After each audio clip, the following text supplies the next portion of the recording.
Jennifer Aniston, 49, confesses she was bullied as a child because she was a little on the chubby side. Jennifer Aniston has been one of the world's most popular pinups for nearly 30 years. So it's hard to imagine that the 49-year-old Friends vet was bullied when she was a child. But that is what the dumpling actress admitted to InStyle magazine in a wide-ranging interview that covered her being childless, the rumors about her love life, her difficulty with women in Hollywood and the Me Too movement. "I was one of those kids who got sort of bullied, and I don't know why," Aniston said. "I was one of the kids who the others would decide to make fun of. It was an odd period of time during 5th, 6th, 7th grades. I was a little on the chubby side, so I was just that kid." The We're the Miller star continued, "Childhood is such a vulnerable time, and I'm sure part of me believed all that they teased me about. Thankfully, I didn't have a phone or social media to look at and think, oh, I'm not this, I'm not that. I just wanted to have fun and play capture the flag." In her next film, the musical Dumplin', she plays a former beauty pageant queen. When asked if she was ever in any pageants,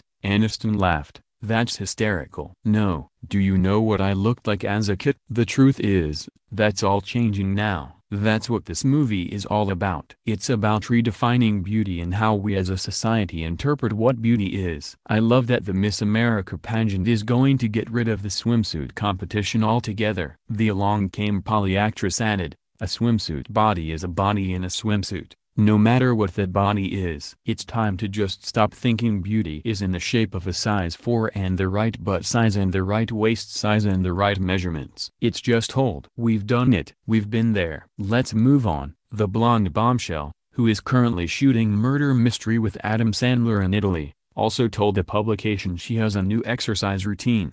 "Last year I discovered boxing, and I love it," said the Smart Water spokesperson. The Friends vet added, "I have this trainer named Ian, who I believe hung the moon. It's the longest workout I've actually stayed with consistently other than yoga. There's something about the mental aspect of boxing, the drills, your brain has to work, you're not just sitting on a bike. It's amazing.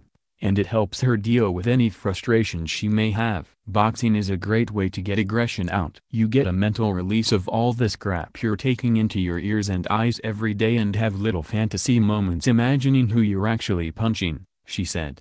"I'm just grateful it's not actually the person, even though there's one person. You know what I mean? It's all good." Also in her interview she talked about how she has been branded in the media. "It's pretty crazy. The misconceptions are Jen can't keep a man, and Jen refuses to have a baby because she's selfish and committed to her career. Or that I'm sad and heartbroken." First, with all due respect, I'm not heartbroken, said the star. Jennifer split from Justin Theroux earlier this year and they are currently working on their divorce. She was also married to Brad Pitt for 5 years and has dated Vince Vaughn as well as John Mayer. The Wanderlust actress added, "And second, those are reckless assumptions. No one knows what's going on behind closed doors." Here she is referring to starting a family. The cake star has mercilessly been scrutinized for not having children, often being compared to Pitt's estranged wife Angelina Jolie, 43, who has 6 children.